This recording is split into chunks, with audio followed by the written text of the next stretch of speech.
Hey everyone, this is Bathmetrics. Welcome to episode 8 of Mixing Loud with Clip to Zero.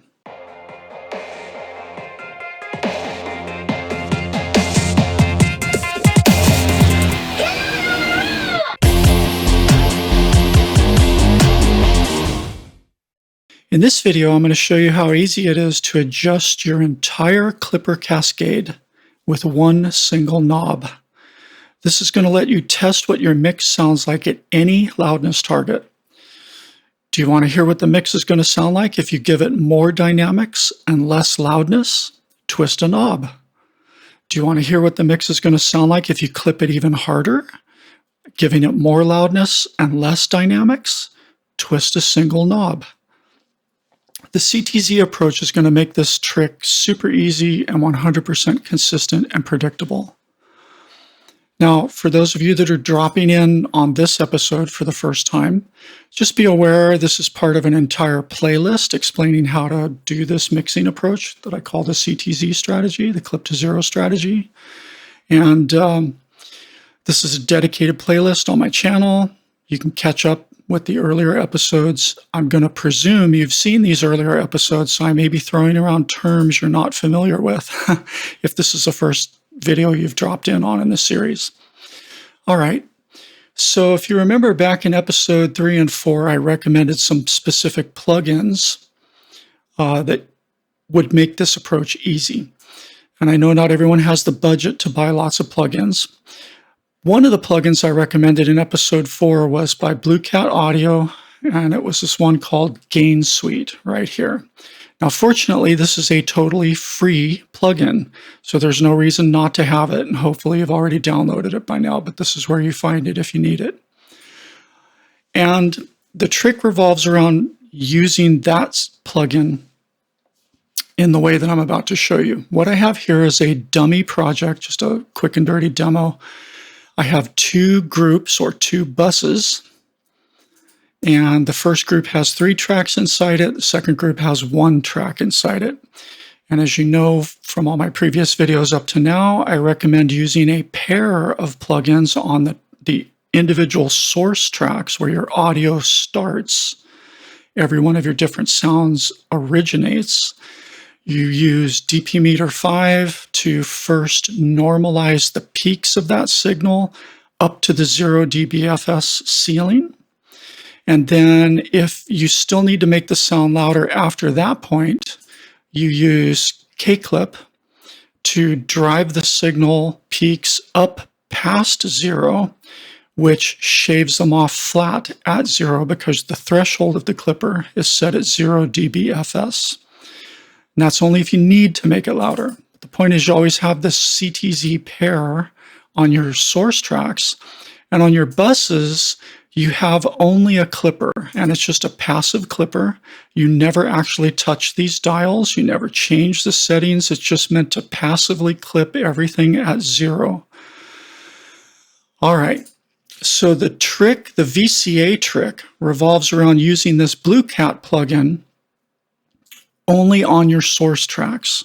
What you do is come in and find it. You want to use the stereo version if you work in Live or Bitwig because we only have stereo tracks in those 2 DAWs.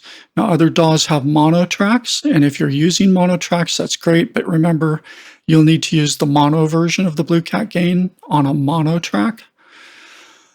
So once you put this plugin on the first track in your project, I recommend you rename it if your DAW allows you to rename plugins. I like to give it a name that makes it stand out as a little VCA thing. VCA, right? And now it's got this very visible kind of label in my channel inserts. And you want to put it in between the DP meter and the K-clip, okay? Because what we're going to use it for is to control the gain of the signal into and out of the clipper, just like that. And the next thing you do, oh, and by the way, the reason we call this VCA, it harkens back to a type of special fader that is present on a lot of analog mixing consoles, big mixing desks.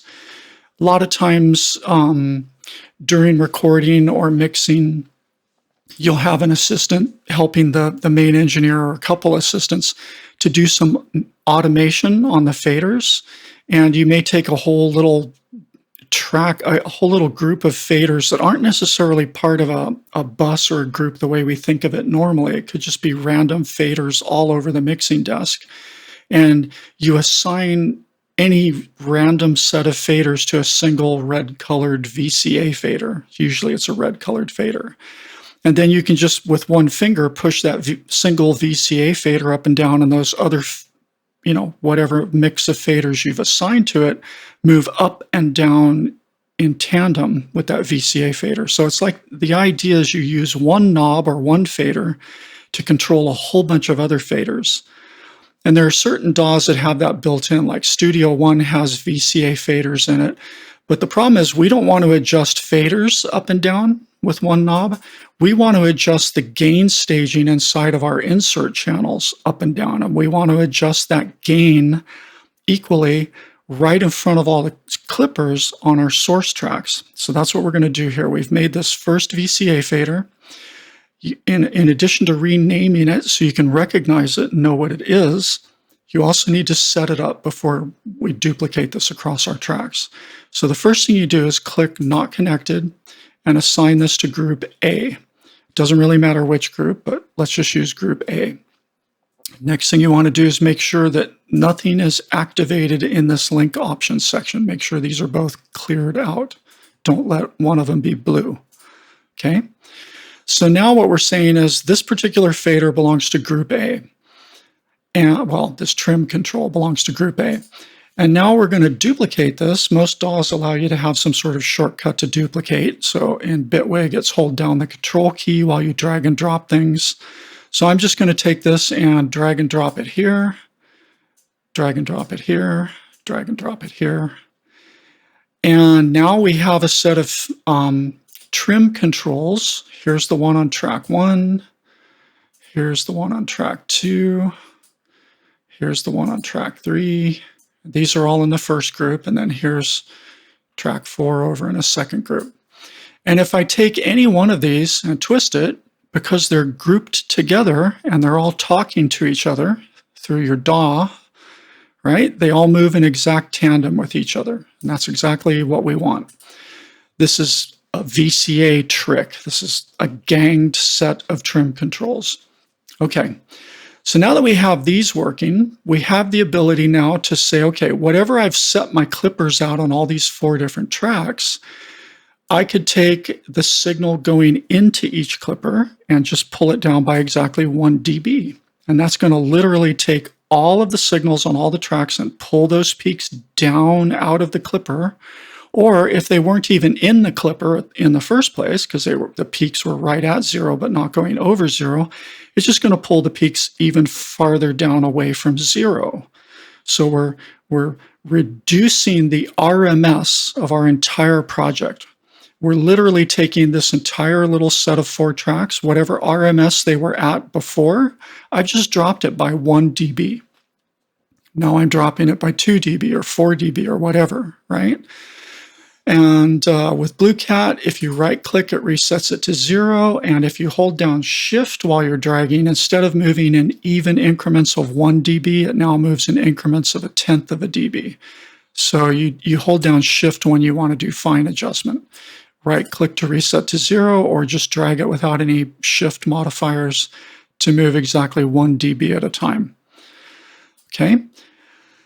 So now that we've done this, if you're astute, you're going, well, but that's going to make your whole mix quieter. So how can you tell if it sounds any better? Because when these things are set at 0, your original gain staging that you set up, your original clipping that you set up, if they're at 0, everything's going to be a lot louder than if you turn them down by 4 dB, because you're dropping the RMS of the track by 4 whole dB at least, right?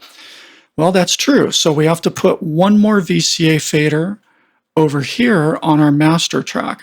So let's do the trick again where we duplicate it over here.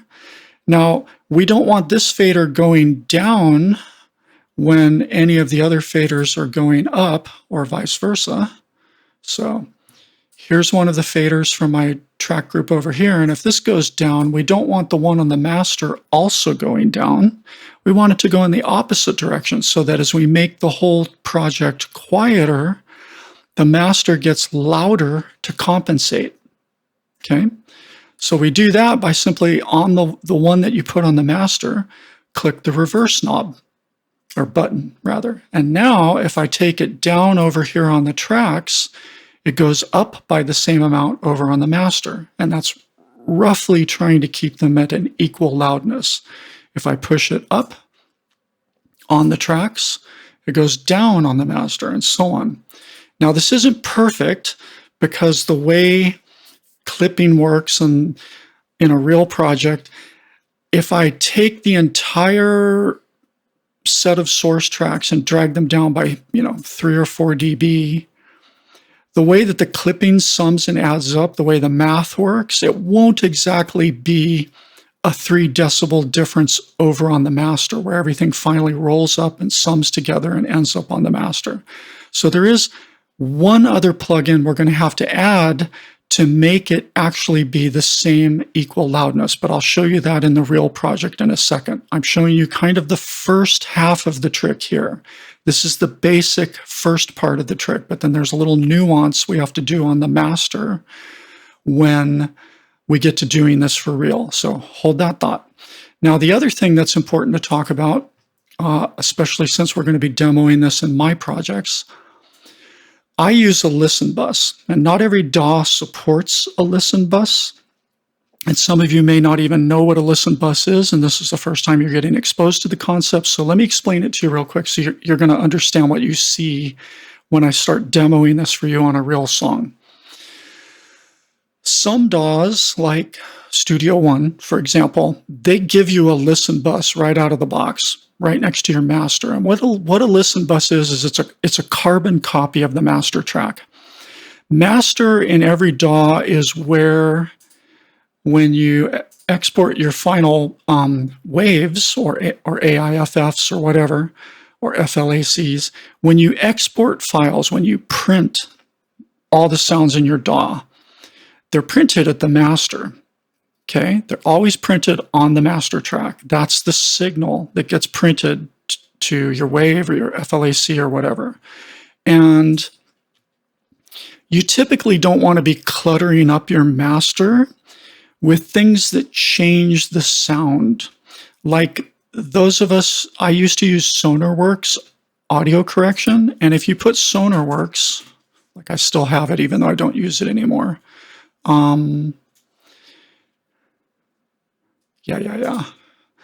If you use something like SonarWorks to do EQ correction, if you put it on your master bus, you have to constantly remember to turn this off before you print your masters, or else this EQ correction is going to be burned into your masters. And you don't want that because this is just for your local headphones or monitors, right? Or these days, I don't use SonarWorks anymore. I use something called Slate VSX, which is this kind of audio emulation environment that works through headphones, and it's excellent. It's wonderful. I love it to death. But again, it very much changes the EQ and phase and all kinds of things about your sound because it's emulating all these different famous speakers and monitors and headphones and environments and mixing rooms and stuff like that. So you don't want that printed into your master. So a listen bus lets you have a copy of the master. Let me show you how this would work in Bitwig. If you have Bitwig, you can set it up this way. If you have Ableton, I'm sorry, they don't support being able to do this. Now, Bitwig has very, very flexible routing. You can see that my master bus is going to something called Studio. Studio is this thing, and it's defined over here in my settings and audio. Right? I'm basically saying I use an ASIO sound card. It's a Mo2 M4. And I have these various channel configurations set up in it. And what I've done down here in this bottom section is I've said, look, I have an output bus called monitors and headphones. And I have another output bus that is an auxiliary pair that might go to some external hardware, right? because I have 4 outs on a Motu M4. And these are configured in this studio section as, okay, well, you could set up Q mixes, you could do all these sorts of things, but my studio IO is currently going to the output that I call monitors and headphones, which was set over in preferences. And so this is what actually sends the signal from my master to my audio card and my speakers and my headphones. That's called studio in this set of outputs right here. This is a default output in Bitwig. Now, if I want to make a listen bus, all I have to do is make a new track or even a new aux return track. I used to do it with aux returns, but now I don't anymore.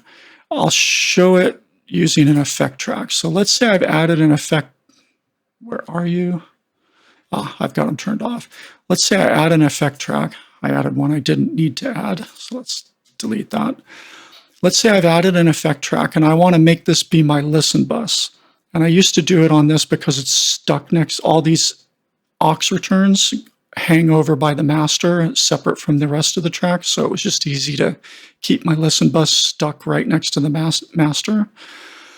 So if I say on my master bus, don't actually send this to my studio outs.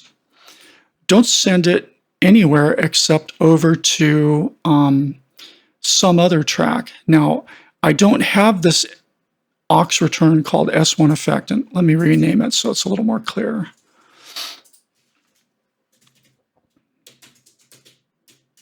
Okay. If I try to assign my master bus to go to the listen bus, I don't see listen bus here yet. That's because the listen bus is also set to go to the master by default. So what I need to do is come here and say, I want the listen bus to go to my studio out. And as soon as I do that, it becomes an option in my master to send the audio over to my listen bus right here. So here's what's happening. All my tracks and groups hit my master. This is where all the printed exports happen. But the master isn't going directly to my sound card and my headphones. It's going over to the listen bus, and it's the listen bus that goes out to my headphones and speakers and so on. So now I could put, for example, this utility that's changing the sound of my, it changes the sound very much for my specific headphones. It's over here on this separate bus so that now it won't accidentally get printed into my master because I forgot to turn it off before burning exports, right? That's why we have listen buses, and that you can also use this to put all your monitoring tools and a bunch of other things. So you're going to see I always have a listen bus, and it's always loaded up with all kinds of stuff. You can even set the volume of your listen bus differently from your master. You can keep your master at full volume all the time so you can read what the signal is really hitting at, even if you want to listen to things at a more quiet level for some reason, or adjust or change the level. So there's a lot of good reasons to have a listen bus. You can certainly build this easily in Bitwig. I'm sure in Reaper you can do something like this. I know that in Ableton Live you can't, sorry. So depending on your DAW, if you have the ability to make a listen bus, you would want to put, and let me get rid of this so it's not confusing you, you want to put this final VCA on the listen bus, not on your master. Because again, this is changing the actual volume of your project at the master, if it's on the master, right? If I change this in any way, it's making the master louder or quieter. And you don't want that if you're going to print the master. So that's why if you have a listen bus, put this final little reverse VCA on the listen bus somewhere. And that's what you're going to see me doing in the following demos. So a little side trip about listen buses so you understand what's happening. And now let's go see this in action. I guess one other trick I should tell you is, now we've got 3 inserts we're routinely using on our tracks. And in some DAWs, you can't avoid this. But in DAWs like Bitwig, Ableton, Studio One, FL Studio, it's relatively easy. Certainly in Bitwig and Ableton, it's super easy to make a bunch of really complex processing racks of all different kinds. And so, typically in Bitwig or Ableton, you would just select these three things and group them together and then give this rack a name like and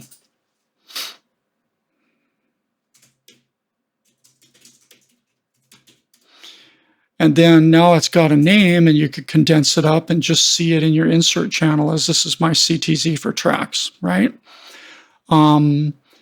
And then you can usually save this to your library, your user library for the DAW, and make it reusable. And in fact, that's exactly what I have. I'm just going to delete this one. I have a CTZ for buses and a CTZ for tracks. And if I drag this over and drop it here, it's called Track CTZ. And if I open it up, you're going to see inside of it, DP meter, this little Blue Cat VCA thing, already grouped to A and ready to go. And then I have another internal rack that lets me choose between 3 different types of clippers, which I haven't talked about yet. I always start with K-clip early on in a project. Later, in final mixdown, I might replace K-clip with different types of clippers, but that's a subject for another video. So you're going to see in my project template that I often show, that's where you see all these bus CTZ things. And then on individual tracks where sounds originate, you see these track CTZ things. And these are just those racks, right? Here on Serum, this is my track CTZ, and it's already got DP meter, this VCA thing, and the clipper all built into it. Okay, so moving on, let's talk about a real project.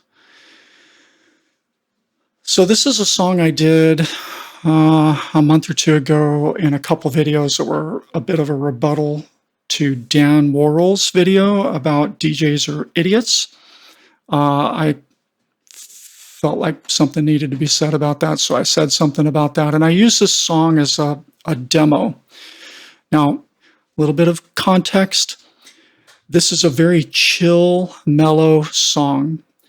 But the reason I wrote it in this hypothetical scenario to explain something to Dan, I'm a DJ, a producer DJ. I do play live sets of my own music mixed in with music from other artists. And I play heavy bangers. I play festival-oriented EDM music, festival-oriented bass music specifically. Really heavy, loud bangers. And most of my songs are also loud bangers, okay? But every DJ needs to have chill out songs in their set. You need to bring the energy down at points, especially if you're still working in smaller clubs. Clubs don't like it if you keep people out on the floor and away from the bar. Sometimes you need to play songs that take the energy down, not only to give people a break if they've been dancing, but also to give them an excuse to go to the bar and get some drinks, right? So chill out songs are kind of important when you're an up and coming performer. Big festivals, you don't bother with that stuff. You just keep the energy up all the time. But if you're a working DJ in smaller clubs, you need chill out songs, right? So the problem is, I'm going to be playing this song in the middle of a set full of bangers. I'm going to be mixing a huge loud banger into this quiet, chill song. And that's not going to work really well if the song is mastered in a very dynamic way with lots of dynamics and is therefore not actually that loud in terms of LUFS. It's not going to be as hot and as bright as it needs to be spectrally to sound like it belongs in the same set playlist as all your big bangers, okay? So the point I was trying to make to Dan with those other 2 videos is, look, there's a spectral balance, and if you're making your mixes too quiet and too dynamic, the spectral balance is off and it doesn't sound right when you're mixing in and out of other more intense, aggressive tracks that have been squeezed into a small dynamic range. So this song was meant to demonstrate that. So this song, in its loudest section, which is this solo crescendo section, it's hitting negative 6.3 LUFS by default. So if we look at the mixing attributes of my project. You can see I've got clippers at the end of all my source tracks, and you can see I've got a VCA thing in front of them. And that VCA thing is, let's activate the audio engine so you can see it. Every one of these VCA things is that Blue Cat plugin, right? And at 0 gain on the VCA group, the loudest section of the song is hitting negative 6.3 LUFS. It's ridiculously loud. It's much louder than it needs to be. Now, this is a pretty chill song. Let me play for you the kind of the fade up intro into the intro and verse, just so you can level set and hear what this song is all about.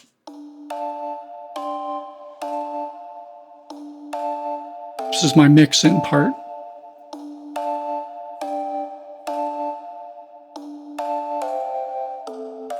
I could ask a million questions that would leave me wanting more. That's why I let you do the talking. Maybe that's what talking's for. I do my best to learn to listen, since you have so much to say. If I connect with your position, I will learn so much that way.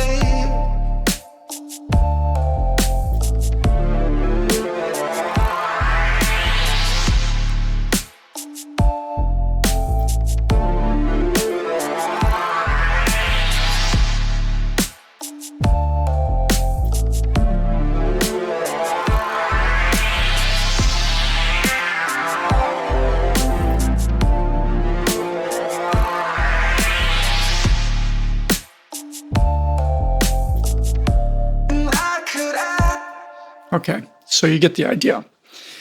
Now, you listen to that. You've never heard it before. Sounds great. Now, it's a demo song. It's not fully finished. I wasn't going to put in that much effort for a video rebuttal to Dan Worrell, but it's typically my first pass rough draft of a song. And everything sounds balanced. Kick and snare right out front. Bass nice and thick and full. If we were looking at the audio waveform, it does not look like a sausage at all, even in the louder sections. And there's plenty of punch and dynamic feel for this genre of music. It's got a lot of feel to it, right? It sounds fine at negative 6.3 LUFS, and that's one of the points I was trying to make. And it doesn't have ridiculous, horrendous clipping all over it in the waveform, which was another point I was trying to make. Now, this is a chill song, though. If I were a down-tempo artist, like 07 or something, right? And I wanted to make a whole album full of this type of music, I would not be mastering this at negative 6.3 LUFS, right? This is where context is everything, and subjective taste is everything. If I'm making the song to fit into a set full of loud bangers, it needs to conform to some different rules than if I'm making a quiet down-tempo album, you know, like 07 or many other down-tempo artists that are great, right? I love down-tempo. I listen to a lot of down-tempo. I would master this much closer to like negative 9 LUFS, maybe even negative 10 LUFS if I were making a whole album of this, because that suits the music of this style perhaps a little better. Let's give it some breathing room. Let's give it more dynamics. Let's give it more nuance. Why pinch it up so tight just to get it into a small dynamic range and make it loud? So depending on my goals, I might not want this to be super loud at negative 6.3 LUFS. Now, this VCA trick lets me actually quickly see and test and hear and even decide I like it better and keep it there. Let's see what this sounds like at -9 LUFS. Okay, that's a number I hear Luca Predolesi throw out a lot for his videos, and it can be a little misleading when people talk about LUFS values for their songs and what they master at, because there's 3 different LUFS values. There's momentary, short-term, and integrated. Integrated means averaged over a certain section of time. And often people aren't very precise about what they mean when they talk about, oh, my song hits X LUFS. I think it's important, you always want to measure the loudest part of your song. So in this song, there's this sort of crescendo at the end, and it's got a big, noisy, annoying kind of pseudo guitar thing in it. Sounds like this.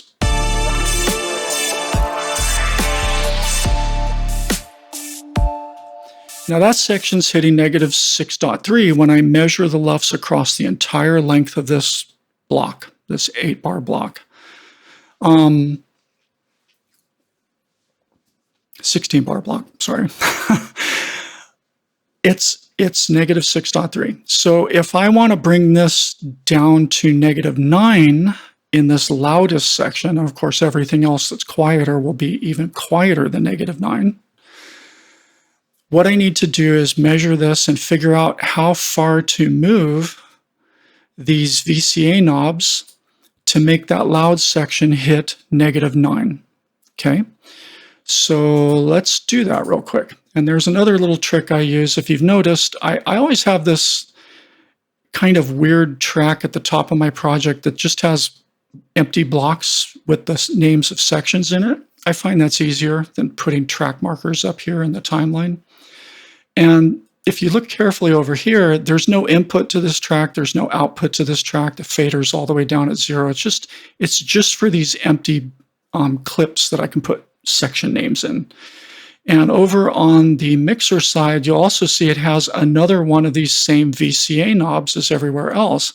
That's because no matter which buses I've collapsed up, right, no matter, I may not even see if I've got a collapsed view like this, I don't even see any of those VCA faders, VCA gain knobs on any of my tracks to actually grab and change, right? I don't necessarily want to have the project open to do that. So I just keep one by default hiding over here on my structure track too. And if I shift this down by 4 dB and we go look at any one of the other ones, like this one, see, it's also down at 4 dB. So this just makes it easy for me to get to the one knob that controls the VCA across the whole project. And the other thing you'll notice is, again, I have a listen bus, and here's that final reverse VCA fader over on the listen bus. And so if I pull this one down, this one goes up. All right, so it's set up just like I showed you in that little dummy project. And I'm going to do one other thing and turn that off because this is the second part of the trick I have to show you. All right, so here's the basic process. Now that you've got the setup in the background and understand the mechanics of this trick, we're going to open up this bus. We're also going to measure what level the master is hitting over here on the loudest section, this solo crescendo. We're going to play it all the way through. And we're going to measure how loud it is in terms of loudness. So over here on my listen bus, right at the very start, I have a dP meter. It could just as easily be sitting here on my master track saying, what does my master measure? But remember, the listen bus is a carbon copy of the master. So I'm just going to put it back here instead.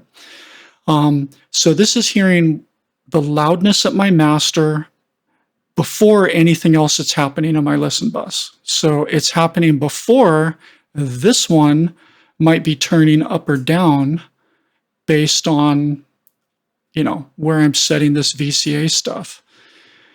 It's before that. So this is truly measuring whatever the loudness is on my master. So I'm going to keep this one right here on the bottom. This is the special reverse VCA. This is the normal VCA. And first, we're going to just pay attention to what the master reads. So with sync on, This will automatically reset every time I start and stop playback, so I don't need to go manually click the reset button here. And we're just going to measure what's the integrated loudness across this entire track, across this section.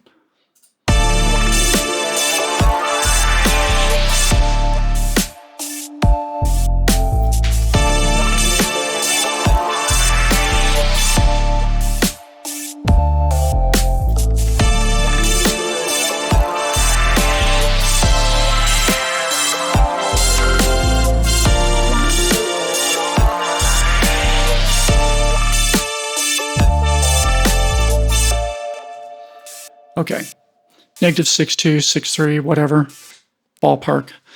Now, I want to make this -9 LUFS, and I want to hear what it sounds like at -9. And to do that, I'm going to need to pull everything down by how much? If it's a -6.2 now, that means I need to drop the gain by about 2.8 total dB. That'll take us to -9. Right? Now, the way the math works out, again, just because I relax my clipper down to 2 and then hold down the shift key and drag it another, not the clipper, the VCA, just because I drop this by 2.8, that's not going to land me exactly on -9 because there's all this weird summing and addition happening. All I'm doing is pulling all of the source tracks down by 2.8 dB, but because of the way clipping works and bus summing works and all the other processing I've got in my whole project, it's not going to add up exactly to make this final result be -9. It's going to be close, so I'm going to start with that. But let's see what we land on if we drop the gain if we pull all the signal, the original sources, out of their immediate track clippers by 2.8 dB. We're going to give it that much more breathing room and that much less clipping and that much more dynamics. Let's see what we end up with now.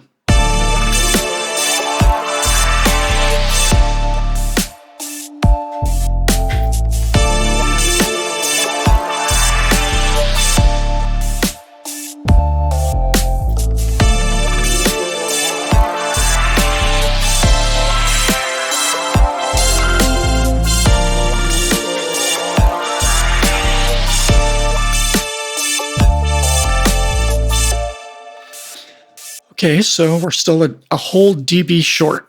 So let's try taking this down to something like 4. And I usually start with whole increments like this and get close, and then I'll do some fine adjustment with the shift key. Let's try -4 and see where we land now. One more time.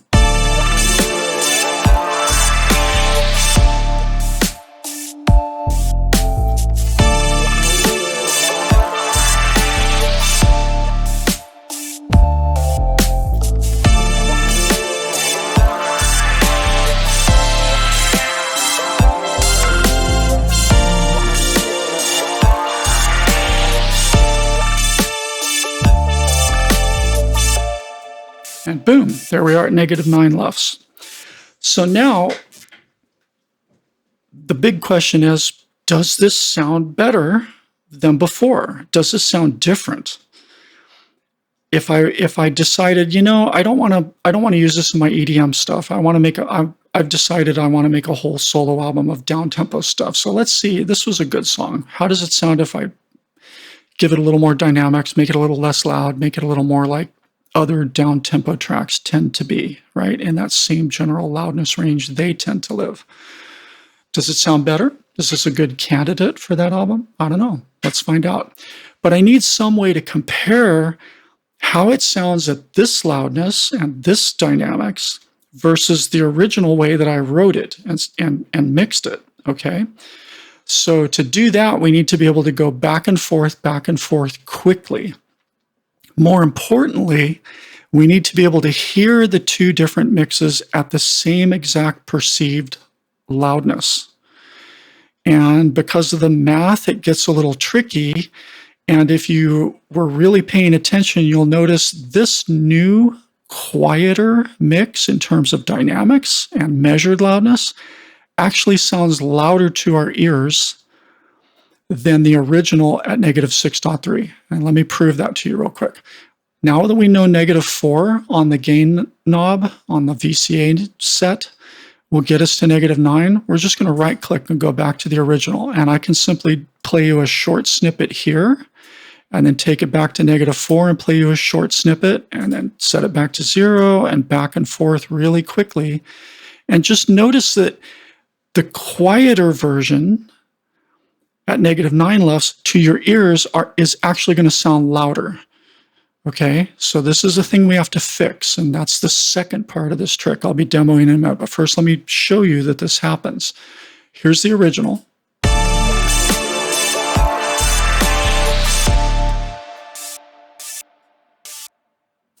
Here's the quieter version.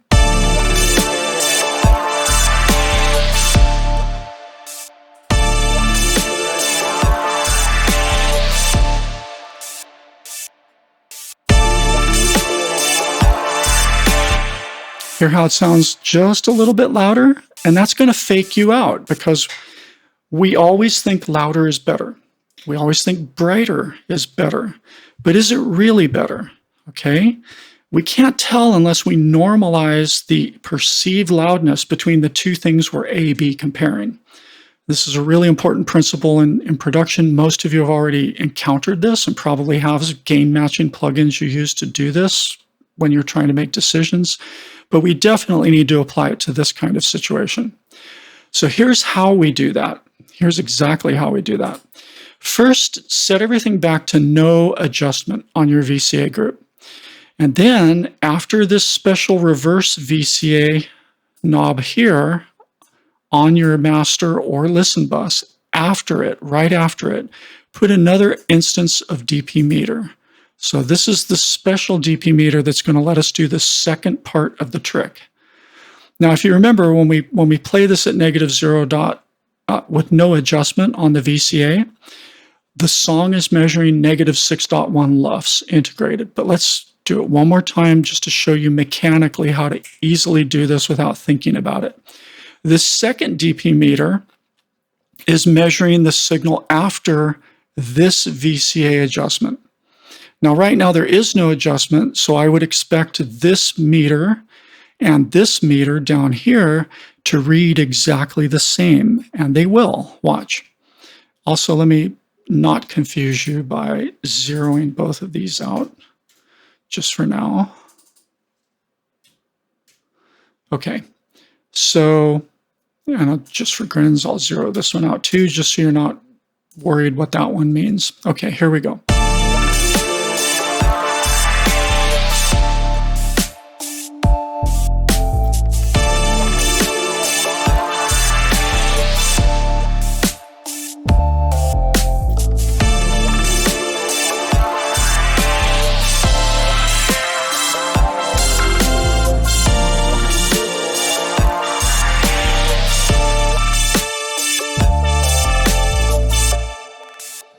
All right, see, -6.1. So here's the second part of the trick. Pay close attention. First, you measure with both of these sets at no change on the VCA group. And on this second DP meter that's coming after this VCA adjustment, you set the reference level to match the perceived loudness of your original mix with no VCA adjustment. You just double click on this and set it to -6.1. And you'll see why we do this in a minute. Now, go ahead and set the VCA group to drop it down to the lufs you want to test, and you want to be able to A/B compare. So we're going to drop this one down to -4 again so that the actual mix is hitting -9. And we're going to watch what happens down here.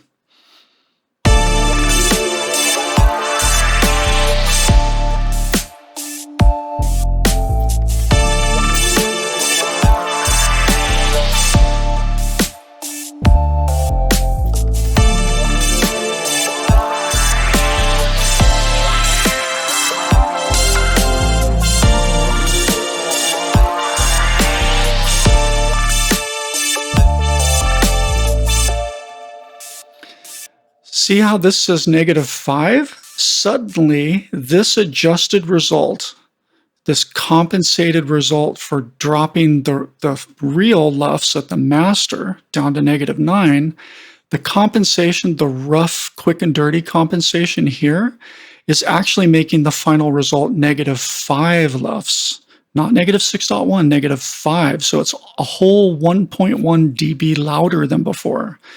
And that's why I say it can be hard to hear a dB of loudness unless you got a really critical ear, but I could tell it was louder, right? And so we don't want to hear it a whole dB louder because that's going to fool our brain and make us go, oh my God, that's just so much better.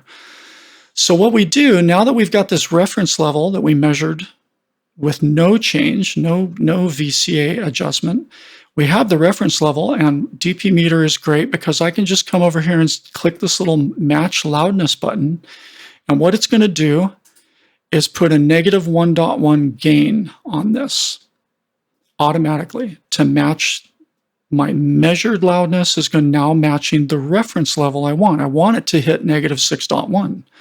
So now that I've clicked this button to automatically set the right amount of gain adjustment, in addition to this rough adjustment being done by our quick and dirty reverse VCA trick, now if I play that section, you're going to see that it actually measures at the same loudness as before at -6.1. Watch.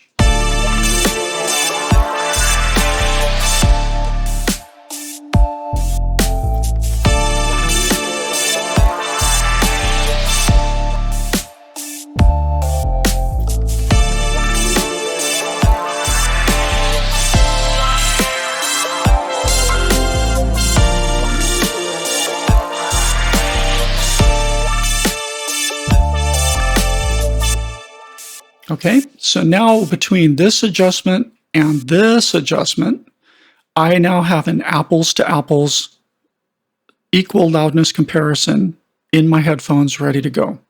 So now I can more accurately listen to what does it sound like at -9 LUFS versus what does it sound like at -6.1 LUFS, right? So here's how you do it. Now I just have to turn this dP meter on and off as I adjust this. If I set this back to 0 and I turn the second dP meter here off, it's now, I'm hearing it at -6.1 LUFS. And then if I set this down to -4 and I turn this one back on so that this gain adjustment is being factored in with this gain adjustment, now I'm still hearing it at -6.1 LUFS. But I'm hearing the new differently clipped signal that's actually truly much quieter than -6.1, but it's equal loudness to my ears, so I'm going to be able to hear the differences accurately. So let's pop back and forth a few times and show you what that's like. Here's the original clipped mix, the less dynamic mix.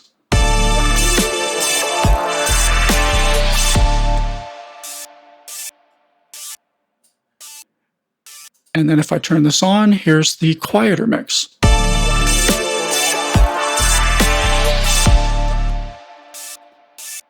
Turn this off, set this back to 0.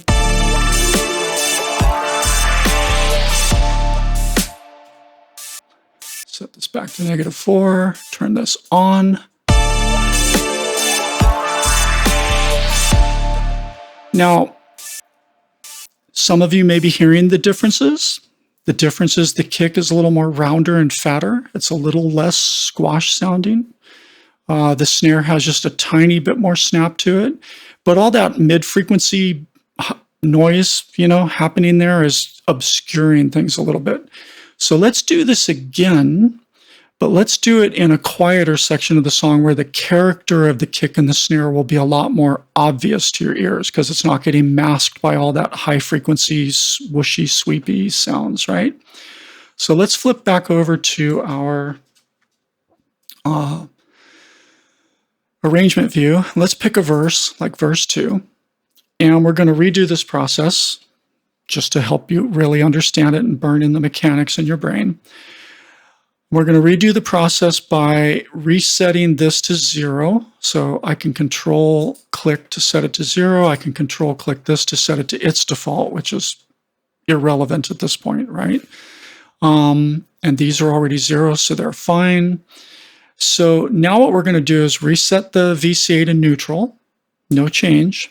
And let's measure how loud this verse section was originally at the more clipped, louder mix level.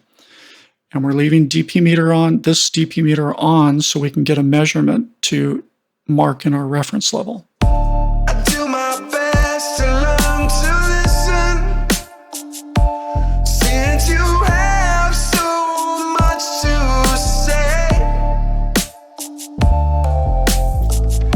If I connect with your position, I will learn so much that way. Okay, negative 8.1 is what that verse measures at the louder original mixing of the song. So what do I need to do? Double click the reference level, set it to negative 8.1. And now we know to bring it back down the whole song, the loudest part of the song, to negative 9, we need to drop this to negative 4, bring our whole VCA group down by that much. Now we're going to measure one more time. I do my best to learn to listen, since you have so much to say. If I connect with your position, I will learn so much that way. Okay, negative 7.3, which isn't negative 8.1, because remember, it's never going to add up exactly because of the way clipping works and cascades of clipping across multiple buses. So we just click the magic M button here, and now it's put in the right adjustment to make this actually hit negative 7.3 by the time we're done. One more time. I do my best to learn to listen, since you have so much to say.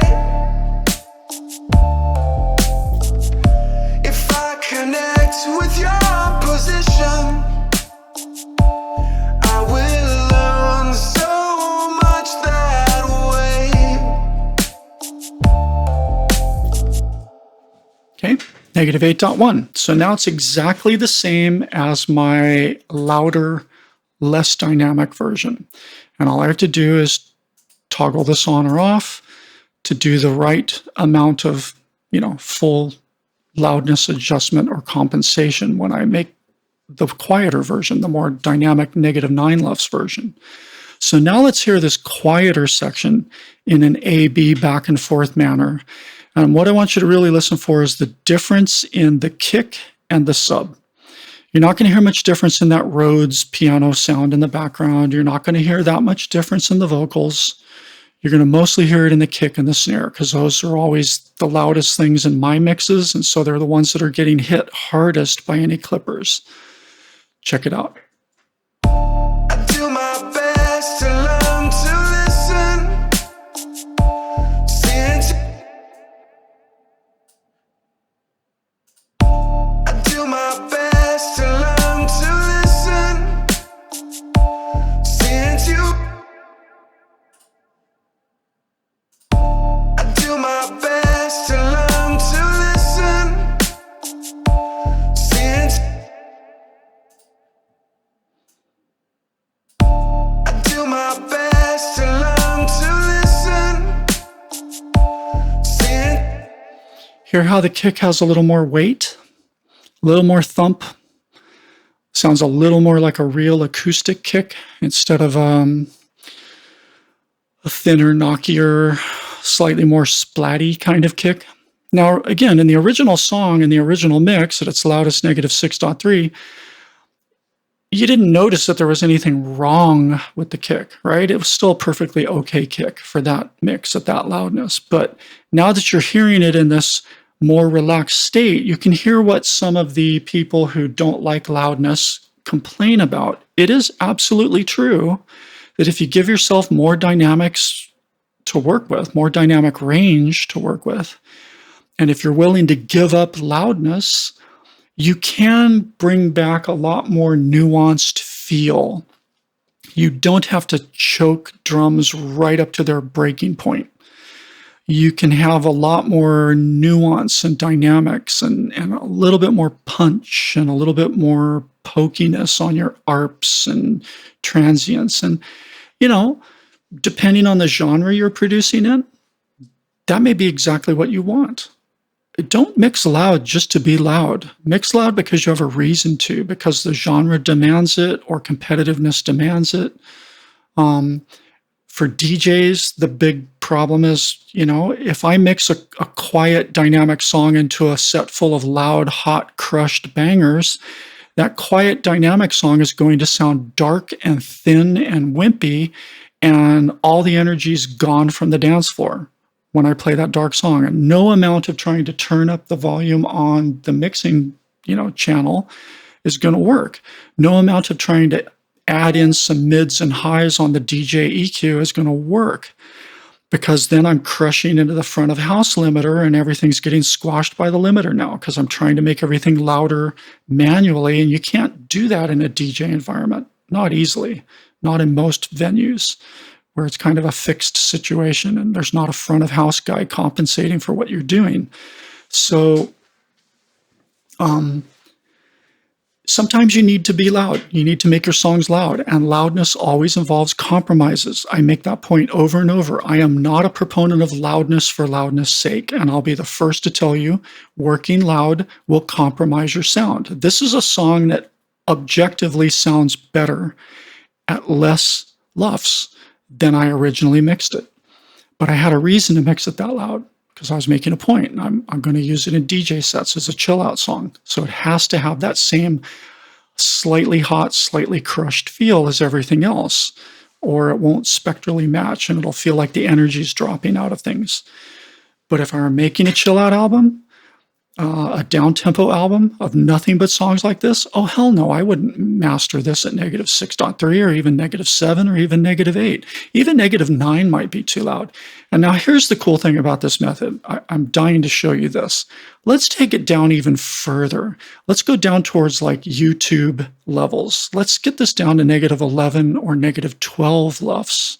So I'm just going to eyeball that. If I'm hitting -9 with this much reduction, let's just take it down to -6, another 2 dB in the whole clipping cascade. Now, what's cool is I'm in the same section I originally measured from my reference level, and I don't have to remeasure that, but I do need to see what it's falling out at this new, even lower amount of clipping. So let's see where this ends up being in the integrated loudness scale.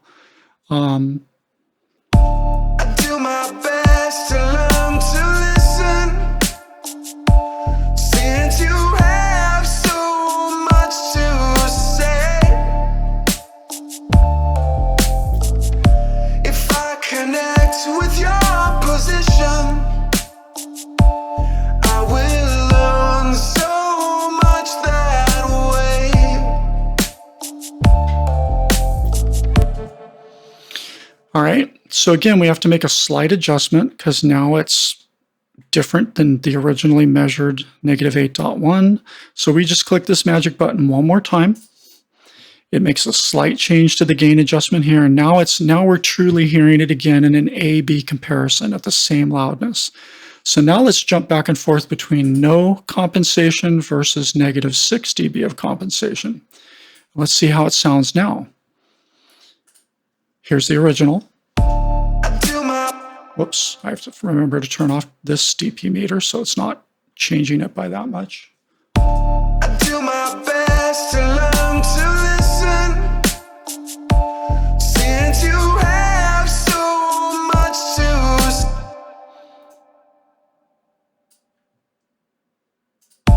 I do my best to learn to listen, since I do my best to learn to listen. I do my best to learn to listen.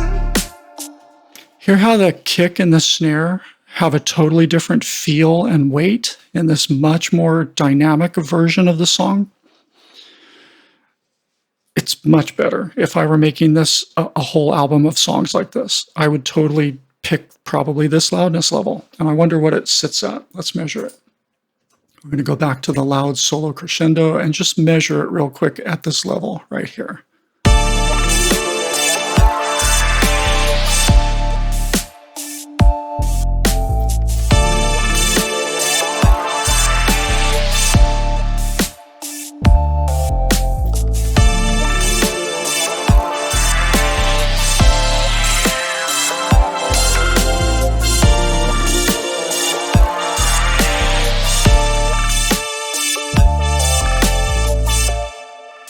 Okay, so we're coming out a little bit louder than -11. -10.7 is what it measures now.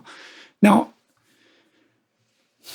I think you're seeing with the clip to zero method, not only is it possible to get loud as cleanly as possible by doing lots of micro clipping on every single track and every single bus all the way up, for all the reasons I said, because you're clipping on the buses, you're hearing problems as soon as they occur, and you're fixing the problems as soon as they occur. It's just a much, much, much cleaner sounding result than if I tried to do this same mix and cram it all into a single mastering limiter at the end and crush the hell out of it. It would sound really horrible compared to doing it this way. But not only does this let you work intelligently and intentionally at a really in loud genres and hit very loud targets as cleanly as possible, but it also lets you use this trick to say, do I need to be that loud? Do I want it to be less loud? And the converse is true too. If you originally said, I think I want to make a kind of quiet song, for whatever reason, I want to hit -8 LUFS or -9 LUFS when I start. And you build your whole mix around a -8 or -9 LUFS dynamic range. And then you get to the end of it and you go test it out in a playlist somewhere and you go, gosh, it still sounds a little thin and dark compared to all the other songs that are in the same playlist as it. And I kind of made a mistake. I thought I wanted to make it this quiet. I thought I'd see what it sounded like this quiet if I mixed it this way, more dynamic, more quiet. But now that I'm testing it in a real playlist, I don't like it. It's too quiet. I need it to be a little hotter, a little brighter, a little louder. So I need to crush it a little more. And with the CTZ method, instead of having to redo your mix all the way from top to bottom and reset every single clipper individually to try to somehow magically get to a slightly more crushed sound, a slightly louder sound, instead of doing all that, you just use this VCA trick to go in the other direction. You say, okay, well, at 0, it's too quiet. So let me see what happens if I push it up by 2 dB. If I take every single track and push those peaks 2 dB harder into the clippers, which is going to make everything come up in RMS. It's going to put a little more crushed distortion edge on top of everything, therefore making it a little brighter and hotter sounding. Let me see what that sounds like. Maybe I'll like it better. And so you do this same trick just in reverse, but it's the same mechanics. Push this up, this is compensating, you measure, you do the quick, extra additional adjustment with the match loudness button so you can A/B compare it, and then you just go back to 0, and then you go back to 2, and then you go back to 0, you go back to 2, and whenever you're in the +2 mode, over here, you're also making sure to turn off this final bit of adjustment, right? And you do the same exact A/B comparison, the same exact mechanics, the same simple approach, whether you're trying to make it louder than your original mix or quieter than your original mix. It's a great, great, great technique. So I think that's all I need to say about this one, and I will see you in the next episode.